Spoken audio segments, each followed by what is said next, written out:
It was one of those rare, tranquil afternoons where time seemed to slow down. The late summer sunlight filtered softly through the living room window, casting warm golden hues across the furniture. I sat on the sofa, cradling a cup of chamomile tea, savoring the calm. The house was quiet, too quiet, perhaps, but I welcomed the peace. After a hectic week of classes and errands, this was the moment of solitude I had been longing for. The faint creak of footsteps interrupted my reverie. Turning my head, I saw my father standing in the doorway. His tall figure, usually so relaxed, was rigid. The lines on his face appeared deeper than usual, and his lips were pressed into a firm line. His hands, usually animated when he spoke, hung motionless by his sides. "Anna," he said, his voice steady but unusually low. "We need to talk." A sense of unease began to stir within me. "Sure, Dad," I replied, setting my tea down on the coffee table. "What's going on?" He walked into the room, each step deliberate, and sat down across from me. His gaze avoided mine at first, flickering to the family portrait on the wall, then to the floor. After what felt like an eternity, he finally looked up, his eyes heavy with something I couldn't quite place. "I've been meaning to tell you this for a while," he began, his tone calm yet loaded with tension. "But I didn't know how. And now, well, I think you deserve to know the truth." My stomach tightened. The truth? The words hung in the air like an ominous storm cloud. My father wasn't one to be overly dramatic, so whatever he was about to say, I knew it had to be serious. He inhaled deeply, his chest rising and falling like he was preparing for a plunge into icy waters. "Anna, you remember the woman you met last week? At the coffee shop? The one I introduced as an old friend?" I nodded slowly, unsure where this was going. "Yes, the one with the short blonde hair, Vanessa, right? She seemed nice." "She is," he said quickly, then paused, his jaw tightening. "But she's more than just a friend. She and we were in a relationship once, a long time ago, before I met your mother." I blinked, confused. "Okay," I said cautiously. "That's not such a big deal. People have exes. Dad, what's the problem?" He hesitated again, the silence stretching unbearably. Finally, he spoke, each word dropping like a stone. "The problem is, we've stayed in touch, over the years." I stared at him, my mind struggling to process his words. "You've stayed in touch?" I repeated, my voice tinged with disbelief. "What does that mean?" "It means," he said, his voice growing firmer, "that we've maintained a relationship, not romantic, not anymore, but a connection. One that I've kept from your mother, and from you." The weight of his confession hit me like a tidal wave. The peaceful afternoon I had been enjoying just minutes ago now felt like a distant memory.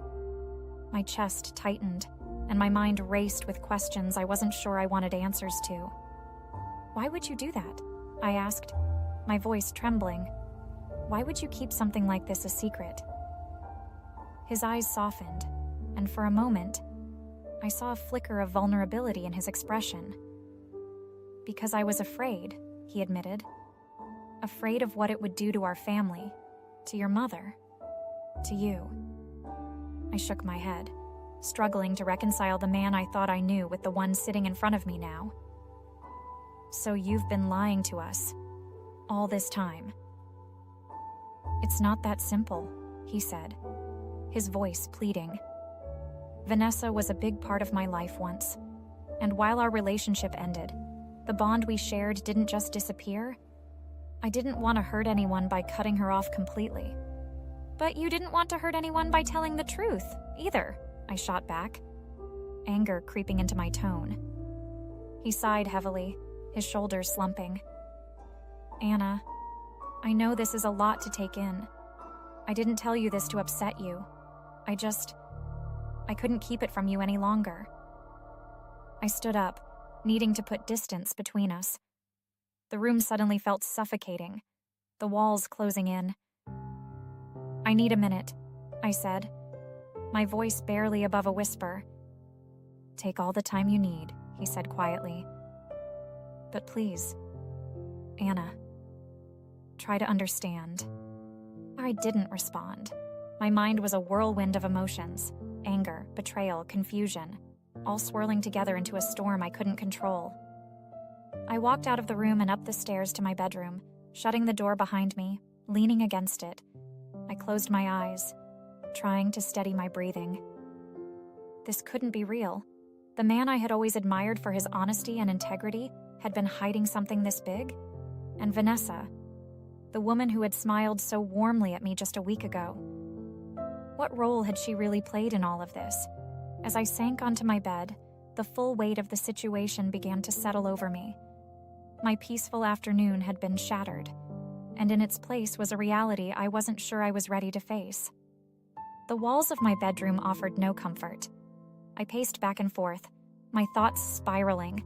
The man who had always been my rock, my moral compass, had hidden something so monumental. Worse, he had justified it as if it were an act of love.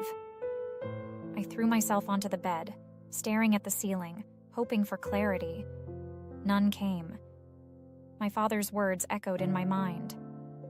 I didn't want to hurt anyone. But isn't that exactly what he's done? Anger bubbled to the surface, hot and uncontrollable. I thought of my mother, her unwavering dedication to our family, her trust in my father. Did she suspect anything? Did she know about Vanessa and choose to ignore it? Or was she as blindsided as I was? I reached for my phone, the impulse to call her overwhelming. But what would I say? That her husband, the man she had spent over 2 decades with, had been emotionally entangled with another woman? That he had kept it a secret from both of us? My thumb hovered over her contact, but I couldn't press the button. "No," I whispered to myself. "Not yet." I needed answers. The next morning, I woke with the same heaviness in my chest. The once comforting sunlight streaming through the curtains now felt intrusive, highlighting the chaos in my mind. Over breakfast, my father was uncharacteristically quiet. He sipped his coffee, avoiding my gaze. The air between us was thick, suffocating. "I need to talk to her," I said suddenly, breaking the silence. He looked up sharply, his eyes narrowing. "To who?" "Vanessa," I replied, my voice steadier than I felt. "I need to hear her side of this." "Anna, that's not necessary," he said quickly, setting his mug down. "This is between you and me. She doesn't need to be dragged into it." "Don't you think she's already in it?" I countered, anger creeping into my voice. "She's been in it for years, hasn't she? This isn't just between you and me. Dad, you made it about her the moment you decided to keep her in your life." He opened his mouth to respond, but then closed it, as if realizing he had no defense. "Fine," he said finally, his tone resigned. "But please, be careful." Vanessa lived on the other side of town, in a small but elegant apartment complex. As I approached her door, my heart pounded so loudly I was certain she would hear it from the other side. I knocked twice. A few moments later, the door opened, and there she was, Vanessa, the woman who had unknowingly become the center of my family's unraveling. "Anna," she said, surprised but not entirely shocked. "What are you doing here?" "I need to talk to you," I said, trying to keep my voice steady. She hesitated, glancing down the hallway as if weighing her options. Finally, she stepped aside and motioned for me to come in. Her apartment was tastefully decorated, filled with soft, neutral tones and carefully chosen artwork. It was a stark contrast to the chaos swirling inside me. "Can I get you something? Coffee? Tea?" she offered, her voice polite but cautious. "No, thank you," I replied, sitting on the edge of the pristine white sofa. Vanessa took a seat across from me, her hands folded neatly in her lap. I assume this is about your father, she said, her tone measured. Yes, I said bluntly. I know about your relationship, and I know it didn't end when he married my mom. Her expression faltered for a moment, but she quickly composed herself. I see, she said softly. Why? I demanded, my voice rising. Why would you keep this going? Do you have any idea what this has done to our family? She looked down, her fingers fidgeting with the hem of her blouse. Anna, I understand why you're upset, but you have to believe me when I say that I never intended to hurt anyone. That's what he said too, I snapped. She flinched, and for the first time, I saw something other than calm in her eyes, guilt. Your father and I, she began, her voice trembling slightly. We had a connection. Even after we ended things, it was hard to let go completely. I thought we could remain friends, that it wouldn't affect anyone. But now I see I was wrong. Friends? I repeated, disbelief dripping from my words. You stayed friends with a married man for over 20 years? And you thought that wouldn't hurt anyone? Tears welled up in her eyes, but I didn't feel any sympathy. I don't expect you to forgive me, she said quietly. But I want you to know that it wasn't about trying to take him away from your family. It was about holding on to something that once meant everything to me. Her words, while honest, only fueled my anger. Well, congratulations, I said bitterly. You've managed to tear apart everything my father spent years pretending was perfect. I stood up, my legs shaky but determined. Stay away from him, I said, my voice firm. Stay away from my family. Without waiting for a response, I turned and walked out the door, the sound of it closing behind me echoing in the hallway. The drive home was a blur, my mind replaying every word Vanessa had said. Her guilt seemed genuine, but that didn't change the damage that had been done. As I pulled into the driveway, I saw my father standing by the window, his silhouette tense. He was waiting for me, and I knew he would want to know what had happened. But I wasn't ready to face him, not yet. Instead, I walked inside, past the living room where he stood, and straight up to my room, shutting the door. I leaned against it, my chest heaving. I had confronted Vanessa. I had said what I needed to say, but the questions still lingered. Unanswered and relentless. How could I ever trust my father again? And what would happen if my mother found out the truth? The house was silent when I finally emerged from my room later that evening. My father was in the kitchen, sitting at the table with his hands clasped in front of him, staring into the distance. The faint hum of the refrigerator was the only sound in the room. As much as I wanted to avoid him, I knew it wasn't possible. The confrontation with Vanessa had left too many unanswered questions swirling in my mind, and I couldn't carry them alone anymore. Dad, I said softly, stepping into the kitchen. He looked up, his face etched with exhaustion and something else. Guilt. Anna? He replied, his voice hesitant. Did you speak to her? I nodded, taking the seat across from him. I did, and she told me everything. He closed his eyes and sighed deeply, his shoulders slumping. I should have been the one to tell you, he said. It wasn't fair to put you in that position. No, it wasn't, I said, my voice firmer than I expected. But you did. And now I need to know the rest of the story.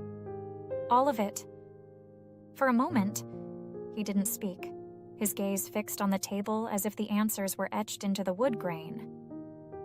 Finally, he took a deep breath and began. Vanessa and I met when we were in our 20s, he said, his voice steady but distant, as though he were reliving a memory. We were young, and things were intense. At the time, I thought she was the one. but life had other plans. He paused, rubbing the back of his neck. We broke up after a couple of years. I moved on, or at least I thought I did. Then I met your mother, and everything changed.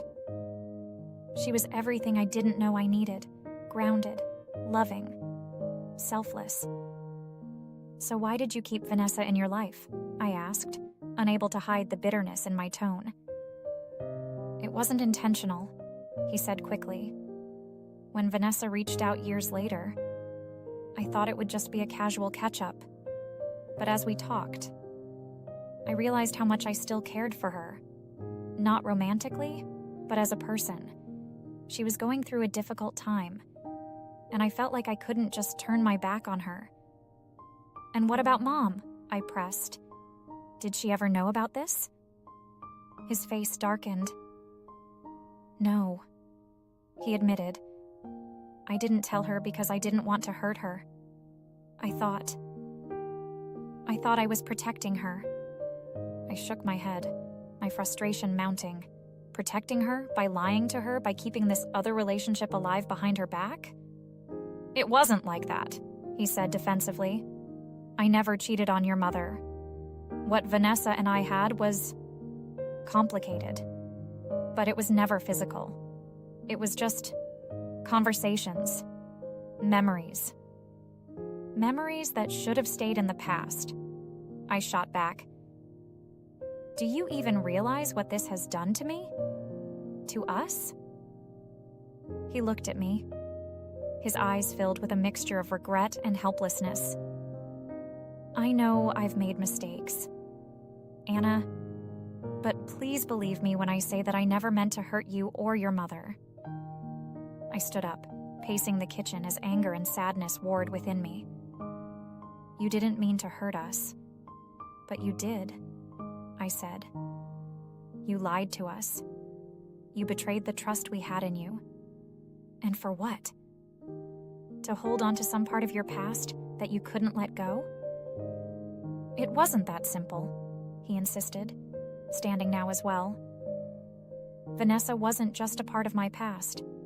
She was a reminder of who I was before, of mistakes I made and lessons I learned.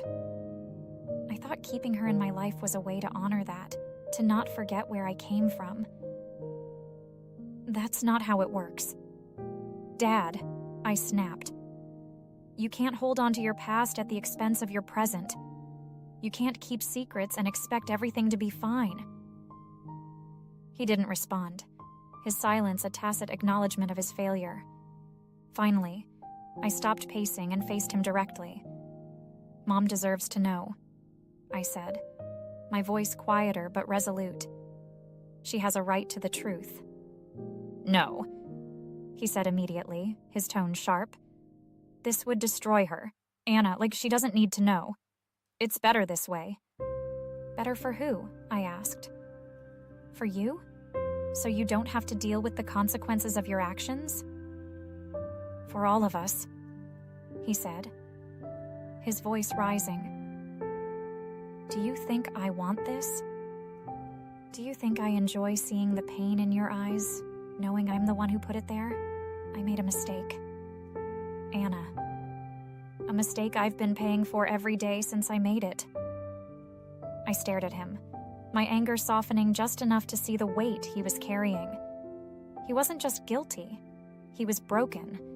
But even so, I couldn't ignore the damage that had been done. You're right about one thing, I said finally. We can't go back and change what happened, but we can't keep pretending either. If you don't tell her, I will. His face fell, and for a moment, he looked older than I had ever seen him. Please, he said softly, almost begging. Let me handle this in my own way, in my own time. I hesitated, torn between my loyalty to my mother and the faint, flickering hope that my father could make things right. You have until the end of the week, I said firmly. If you don't tell her by then, I will. He nodded slowly, his head bowed as though he were carrying the weight of the world. As I walked back to my room, my mind churned with emotions, anger, sadness, and a deep, aching uncertainty. I had confronted Vanessa. I had confronted my father. But the hardest confrontation was yet to come. What would my mother do when she learned the truth? And would our family ever be the same again? The week dragged on like an endless tide, each day heavier than the last. The tension in the house was palpable. My father barely spoke. And when he did, it was with a cautiousness that only heightened my unease. He was a man on the edge, teetering between fear and resolve, and I was the one who had pushed him there. For my part, I avoided him as much as possible. Every interaction felt like a battle, his guilt against my anger, his excuses against my need for truth. By Thursday, I couldn't take it anymore. I had to know if he was going to follow through. "Dad," I said that evening, standing in the doorway of his study. He was seated at his desk, staring blankly at the open laptop in front of him.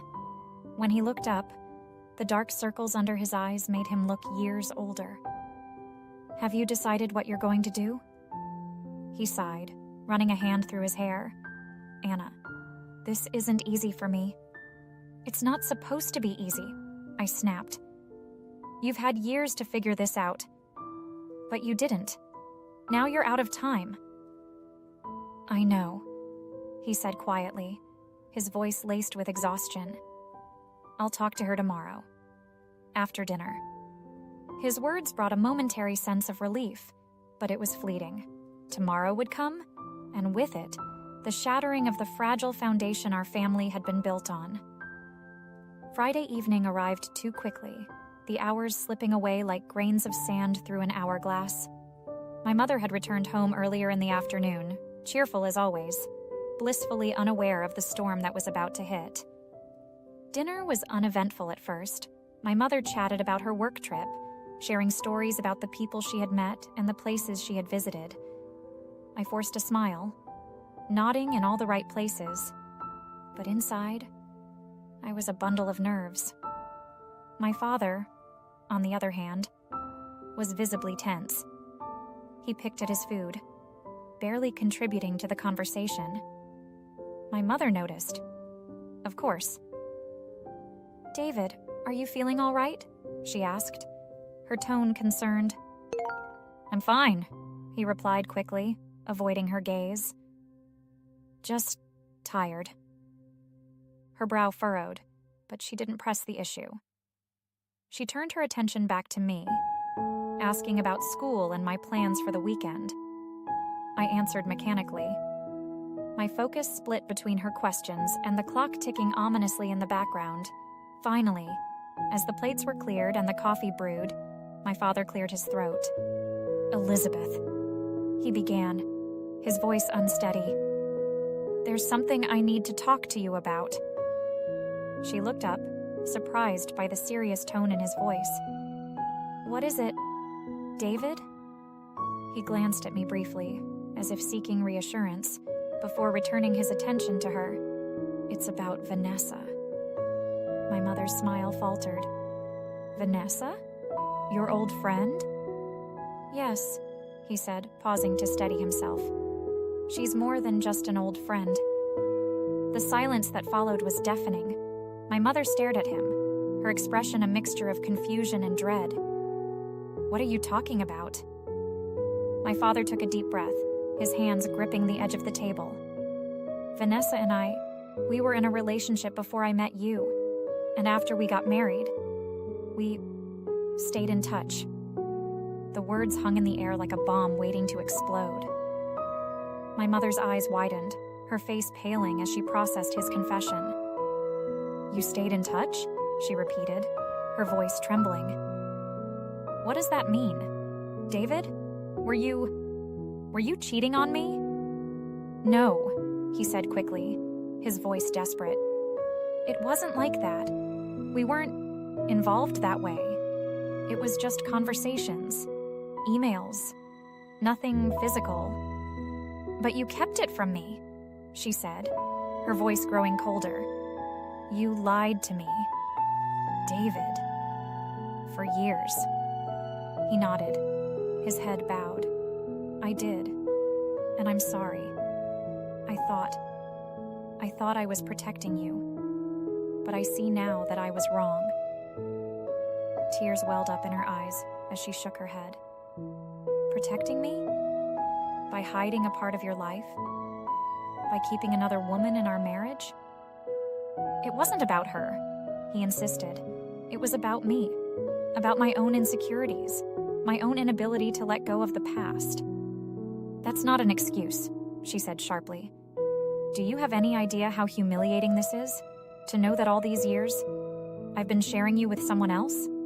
Even if it wasn't physical, it was still a betrayal.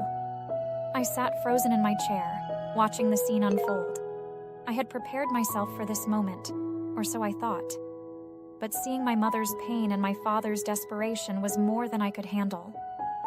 Elizabeth, he said, reaching for her hand. Please. I love you. I always have. What I did was wrong, but it doesn't change how much I care about you. She pulled her hand away, standing abruptly. I need time, she said, her voice breaking. I need to think about what this means for us. Without another word, she left the table, disappearing upstairs. The sound of her footsteps echoed through the house, followed by the quiet click of the bedroom door closing. My father slumped back in his chair, his face a mask of anguish. I've ruined everything, he muttered. I didn't know what to say. Part of me wanted to comfort him, to tell him that everything would be okay. But another part of me, the part that still felt betrayed, couldn't bring myself to forgive him just yet. The rest of the evening passed in a haze. My mother didn't come back downstairs, and my father retreated to his study. I stayed in the living room, staring blankly at the television, unable to focus on anything. When I finally went to bed, I lay awake for hours, replaying the events of the night in my head. The truth had been revealed, but the damage was done. Our family would never be the same. As I drifted off to sleep, one thought lingered in my mind. What happens now? The next morning, the house was eerily quiet. The usual hum of morning routines was absent. No clinking dishes, no faint sound of the radio playing from the kitchen. The air was thick with the residue of last night's revelations. I walked downstairs to find my father sitting at the dining table, his hands wrapped around a mug of coffee that had likely gone cold. His eyes were bloodshot, his shoulders slumped as though he'd aged years overnight. Good morning, I said softly, though it felt ridiculous to call it that. He looked up at me, his expression hollow. Morning, he replied, his voice barely above a whisper. Is Mom? I hesitated, unsure how to phrase the question. She's still in the bedroom, he said.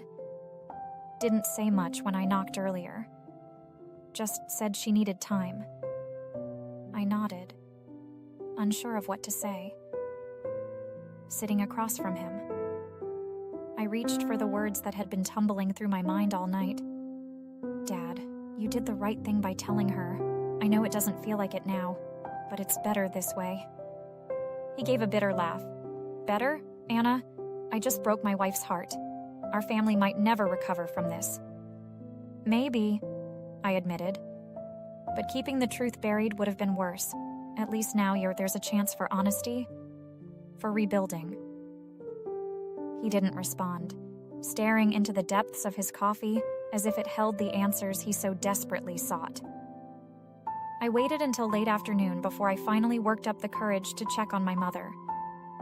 Her bedroom door was closed, and I stood outside for what felt like an eternity before lightly knocking. Mom? It's me, I said gently. Can I come in? There was a long pause, and for a moment, I thought she wouldn't respond. But then her voice came, soft but firm. Come in. Anna. I opened the door to find her sitting on the edge of the bed, a box of tissues beside her and her eyes red from crying. Seeing her like that made my chest tighten with guilt, even though I knew none of this was my fault. "Hi," I said, sitting down beside her. "Hi," she replied, offering me a small, weary smile. "I guess last night was a lot." I nodded. "Yeah, it was. How are you feeling?" She sighed, running a hand through her hair. "I don't know. Part of me wants to scream, to throw things, to leave and never look back. But another part of me, I keep thinking about everything we've built together, the life we've shared, and I wonder if I can just throw that all away." "You don't have to decide right now," I said. "Take the time you need. Whatever you choose, it's okay. I just want you to be okay." She looked at me then, her eyes softening. "Thank you, Anna. I'm sorry you had to get caught up in this." "It's not your fault," I said quickly. "I love you, Mom. And I'll be here for you, no matter what." She reached out and squeezed my hand. "I love you too, sweetheart. More than you know." The days that followed were a blur of awkward silences and tentative attempts at normalcy. My mother avoided my father, retreating to her room or leaving the house for long walks. My father tried to give her space, but I could see the strain wearing on him. One evening, a few days later, my mother called me into the living room. She was seated on the couch, her posture calm but resolute. "I've made a decision," she said as I sat down beside her. I held my breath, waiting. "I'm not leaving," she said. "At least, not right now. I need time to process everything, but I'm not ready to walk away from this family. Not yet." A wave of relief washed over me, though I knew this wasn't the end of the conflict. "What about Dad?" I asked cautiously. She sighed. "We'll need to have a serious conversation about boundaries, about trust. If we're going to move forward, things have to change." "Do you think you can forgive him?" I asked hesitantly. She paused, her gaze distant. "I don't know, but I'm willing to try. For now." That evening, my parents sat together in the living room for the first time since the revelation. I stayed in my room, giving them the privacy they needed.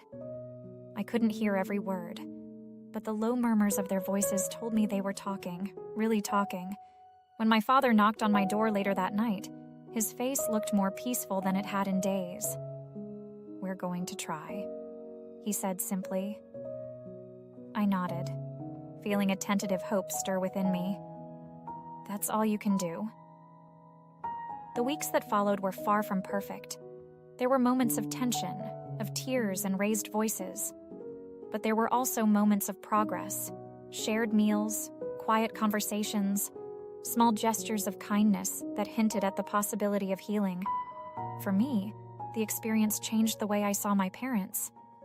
They weren't just my mother and father anymore. They were flawed, complex people, struggling to navigate their own emotions and mistakes. It made me realize that love isn't always easy or perfect. It's messy. It's painful. But sometimes, it's worth fighting for. One evening, as we sat together watching an old family movie, my mother reached for my father's hand. He looked at her, surprised, but didn't let go.